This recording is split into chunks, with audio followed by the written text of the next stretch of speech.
Cipollino on nutikas ja vapper sibulapoiss, kes astub koos sõpradega vastu maal valitsevale ebaõiglusele ja türanniale. Neil tuleb hakkama saada ahnete ja kurjade valitsejate, nende salakavalate reetlike käsilaste ning paljude muudegi ohtudega. Tomat seab sisse maksu halva ilma pealt. Sellal, kui linnas toimusid piduritega vankrite võidusõidud, oli Tomat ühte kirsside lossi saali, mis aeg-ajalt asendas kohtusaali, lasknud kokku kutsuda kõik külaelanikud, et teatavaks teha tähtsa otsust. Enesestmõistetavalt oli eesistujaks Tomat ise. Advokaadiks oli senior Hernes.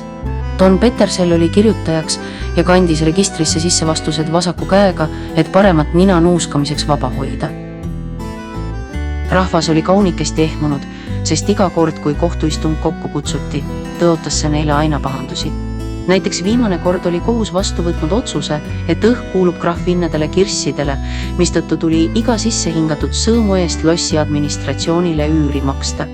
Kord kuus tegi Tomat majades ringkäigu, laskis enese juuresolekul kodanikke sügavasti sisse hingata ja võttis nende rinna ümber mõõdu, siis korrutas midagi, tegi mingeid arvutusi ja määras lõpuks kindlaks, kui suure summa iga hingaja peab tasuma.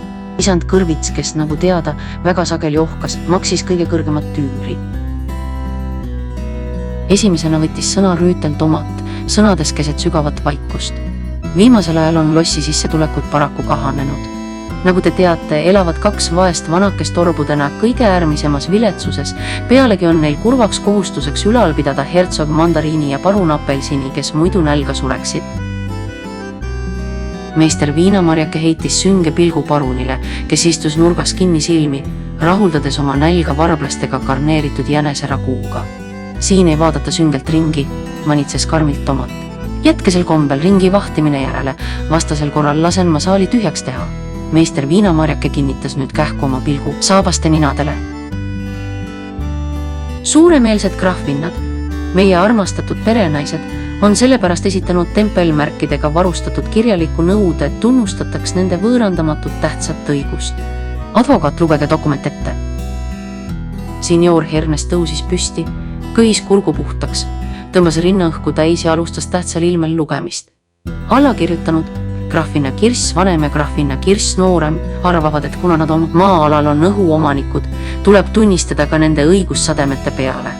Sellepärast nõuavad nad kõigilt kodanikelt maksu 100 liiri suuruses hariliku vihma pealt, 200 liiri suuruses äikese vihma pealt müristamise ja välguga, 300 liiri suuruses lumesaju pealt ja 400 liiri suuruses rahe pealt.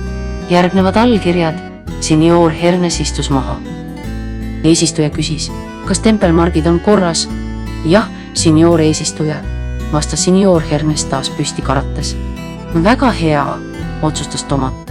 Kui tempelmargid on korras, on graffinnadel õigus. Meie kohus läheb nüüd otsust tegema. Rüütel tõusis püsti, kohendas musta irpi, mis tal õlgadelt maha oli libisenud ning eemaldus kõrvaltuppa, et kohtuotsust vormistada. Pirnipuu andis oma naabrile Pirro porulaugule küünarnukiga kerge müksu ja sosistas tal laaralt. Mis arvad, kas on õiglane maksta ka rahe pealt? Vihma ja lume pealt, mis põllule head teevad, saan ma sellest veel aru. Aga rahe on juba iseenesestki kibe õnnetus ja näe, just selle pealt määravad nad kõige kõrgema maksu. Pirro porulauk ei vastanud. Ta jätkas närviliselt oma vurrude silitamist, kusjuures teda omalt poolt aitas naine, kes sel kombel oma viha leevendas. Meister Viinamarjake otsis taskust naasklit, et pead kratsida, aga äkki tuli tal meelde, et enne kohtusaali astumist pidi relvad ära andma. Don Petersell pidas saali kogu aja silmas ja märkis alatasa. Pirnipuu sosistas. Pirro porulauk silitab vurre. Emand Kõrvits puhib. Isand Kõrvits ohkas 2 korda. Ta toimis just niisamuti kui need õpilased, keda õpetaja saadab tahvli juurde vallatuid õpilasi üles märkima, sellal kui ta ise koridoris oma kolleegidega vestleb. Eeskujulike lahtrisse märkis Don Petersell. Hertsog Mandariin käitub korralikult. Parun Apelsin eeskujulikult on tegevuses 34. varblase söömisega. Ah, mõtles meister Viinamarjake. Kui Cipollino siin oleks, ehk oleks siis nii mõnigi asi olemata jäänud. Sellest ajast, kui Cipollino vangis on, käitutakse meiega kui orjadega. Me ei tohi suudki paotada, ilma et Don Petersell meid jala pealt oma neetud raamatusse üles ei märgiks. Ja nii see oligi, sest need, keda Don Petersell halbade lahtrisse sisse kandis, pidid hiljem tasuma trahvi. meister Viinamarjake maksis peaaegu iga päev trahvi, mõnikord koguni 2 korda.